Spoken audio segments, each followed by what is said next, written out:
참으로 긴 시간이었습니다. 누군가에겐 상처가 되어 그만 떨쳐버리고 싶었을 13년의 시간. 그런데 말입니다. 요셉은 묵묵하게 하던 일을 계속하며 살아갑니다. 우리는 요셉의 삶에서 5가지의 불가사의를 발견합니다. 우리는 이 불가사의를 다루는 현장이 있다고 해서 우리는 어렵게 그곳을 찾아가 보았습니다. 바로 포항중앙침례교회 수련회 현장이었습니다. 첫째, 형들에게 팔리는 그 힘겨운 상황, 그리고 노예로 사는 과정을 감당했다는 거예요. 이거 아무나 할 수 있는 거 아닙니다. 더군다나 17세 소년이 해낸 얘기에는 정말 동화 같은 얘기입니다. 요셉 얘기는 그 엄청난 상처를 감당하고 아무런 불평과 원망이 없이 오히려 평온함과 여유를 가지고 묵묵히 노예의 삶을 감당했다는 거예요. 17살 때입니다. 고등학교 1학년 때. 요셉이 그런 과정들 가운데 한 번도 하나님한테 원망한 적도 없고 불평한 적도 없고 또 그렇다 해서 낙심해서 막 인생을 막 산 것도 아니고 어떤 상황에서도 좀 서 있었다. 그게 제일 많이 와닿았어요. 요셉이 형들에게 팔렸을 당시 나이는 겨우 17세였습니다. 일반적인 시선으로 보았을 때도 17살이라는 나이는 결코 쉽지 않은 나이입니다.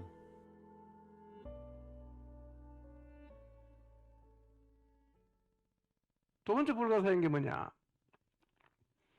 보디발 아내의 누명을 썼을 때 그걸 소화를 시킵니다.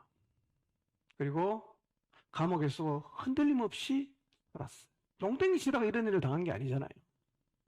바르게 살려고 몸부림을 쳤어요. 근데 그 결과가 강간미수범이라는 누명과 좋은 글씨가 새겨진 겁니다. 여러분, 나이 20대에 주인의 상전을 강간하려다 미수에 거친 이 좋은 글씨를 달고 어디 가서 뭐 해먹고 살겠어요? 인생 끝난 거죠. 종친 겁니다. 근데 그 억울한 상황, 미래가 보이지 않는 절망의 상황에서도 아무 일 없다는 듯이 감옥에서도 잘 살았어요. 가능한 일일까요? 저는 너무 불가사의하다고 생각합니다. 어떻게 이게 가능할까? 그러니까 요셉의 삶은 정말 우리가 찾아봐야 될 비밀이 있어요. 어떻게 이게 가능한 얘기예요? 동화 얘기 아닙니다. 실제로 이렇게 살았던 한 사람의 이야기 아닙니까? 보디발 아내 유혹을 뿌리친 장면에서 하나님 앞에서 죄를 지을 수 없다고 말했잖아요. 그 고백이 너무 이런 태도로 나도 살아야 되겠다. 진짜 누군가 사람을 의식하는 것이 아니라 진짜 위에서 나를 지켜보고 있다는 그런 믿음이 있어야지만 그 고백이 나오는 거고, 하나님과의 관계가 되지 않으면 그게 나올 수가 없잖아요. 그래서 이 태도로 나도 계속 나가봐야겠다. 그렇게 한번 결단했습니다. 포중침 겨울 수련회의 첫째 날이었습니다. 우리는 더 자세한 이야기를 파헤쳐 보고자 둘째 날까지 수련회를 지켜보았습니다.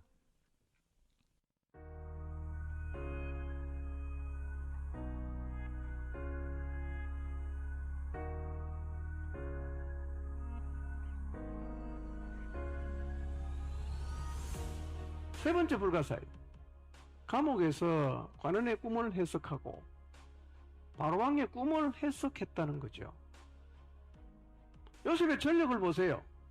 17세 노예로 잡혀와서 노예 생활 10년, 감옥 생활 3년, 그게 전부예요. 어떻게 꿈을 해석합니까? 가능합니까? 불가사의한 일입니다. 도대체 비결이 뭘까? 어떻게 그게 가능했냐는 거예요. 네 번째 불가사의입니다. 여러분, 요셉은 나라를 경영하는 것이나 정치를 배운 적이 없습니다. 총리 대신 됐을 때 30살, 노예로 잡혀왔을 때 17살, 노예 생활 10년, 감옥 생활 3년. 그게 다야. 그건 어떻게 애굽의 총리가 됩니까?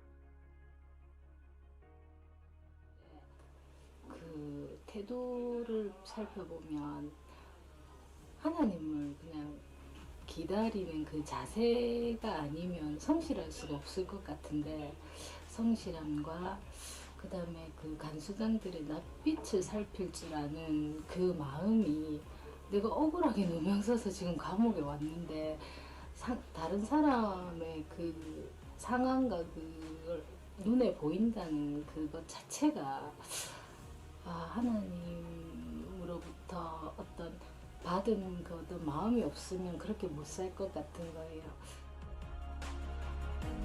둘째 날이 되면서 불가사의가 점점 윤곽을 드러내기 시작했습니다. 가장 놀라운 점은 바로 총리 대신이 되던 나이가 겨우 30살에 불과했다는 점입니다. 10년의 노예 생활, 3년의 감옥 생활, 13년이 속절없이 흘렀지만 총리 대신으로 올라가는 데는 반나절이 채 걸리지 않았다는 사실을 봅니다. 5번째 불가사의. 자신을 판 형을 다시 만나잖아. 이 화해의 과정을 만들어가는 걸 보면 요셉은 진짜 기가 찬 사람이에요. 여러분, 상처 투성이인 요셉 아닙니까? 얼마나 상처가 많아요. 제일 큰 상처가 뭐겠어요? 형들이 잘 판 거잖아요. 죽이려고 하다가 팔아먹은 거잖아. 그런데 형들이 찾아왔을 때 단번에 알아봤거든요. 요셉이 매우 성숙한 모습으로 깨진 관계를 복원하고 화해의 과정을 만들어가는 걸 보면, 이야, 이건 진짜 대단한 거예요, 이거요. 여러분, 하나님과 함께 한다는 것이요, 이만큼 놀라운 거라는 거예요. 놀라운 거라는 거예요. 교육을 받은 게 없잖아요. 어떻게 이렇게 훌륭한 신앙인격을 가지고 있습니까? 이유는 딱 하나입니다. 하나님이 함께 했다는 거예요. 함께함의 무게, 엄청난 겁니다, 여러분. 이제야 얼문이 풀리기 시작하는군요. 요셉의 나이와 정황상 도저히 납득할 수 없었던 현실을 받아들이고 잘 살아내서 결국 총리 대신이 되고 형들과의 화해를 성사시킨 일, 무엇보다 이스라엘이 애굽에 들어오게 하는 하나님의 역사에 동참할 수 있었던 그 정답은 하나님이 함께 하심이었습니다.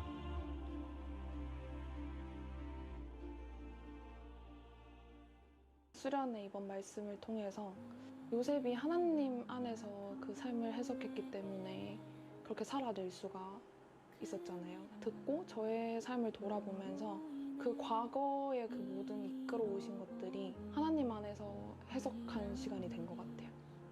말씀을 듣는 내내 감사합니다. 하나님 감사합니다. 라는 고백이 계속 되어줬었고, 가장 크게 느낀 거는 신실하신 하나님이, 나를 끝까지 책임지시는 하나님이 저의 아버지, 저의 아빠, 나의 아빠 되심이 세포에 새겨진 느낌이었어요.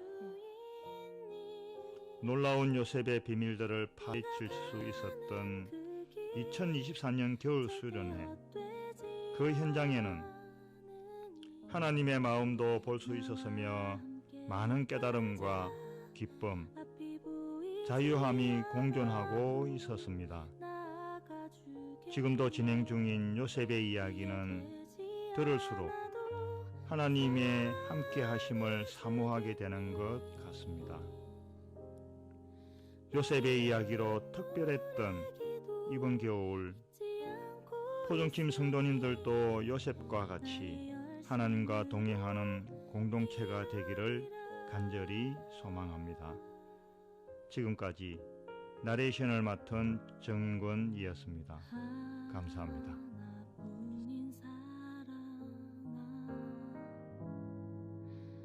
내